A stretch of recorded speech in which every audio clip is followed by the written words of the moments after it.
আসানসোলের বুকে আবারও দারুণ চমক এই দুর্গাপূজায়। এবার বহুরূপী মানুষের চরিত্রকে তুলে ধরা হয়েছে আসানসোলের এই প্যান্ডেলে।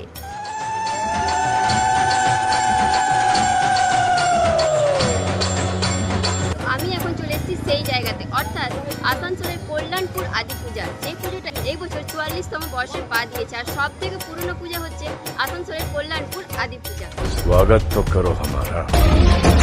থিমটার নাম হচ্ছে অন্তরালে, অর্থাৎ মানুষ যেমন গিরগিটির মতো রং বদলায় সেই জিনিসটাকে কিন্তু এখানে তুলে ধরা হয়েছে। অর্থাৎ অন্তরালে কথাটির অর্থই হচ্ছে আড়ালে, অর্থাৎ আমাদের মানুষদের ওপরে এক চরিত্র থাকে কিন্তু মানুষরা ভেতরে আলাদা রকম চরিত্র থাকে, সেটাকে কিন্তু তুলে ধরা হয়েছে। বাস্তবায়নে রয়েছে শঙ্কর পাল।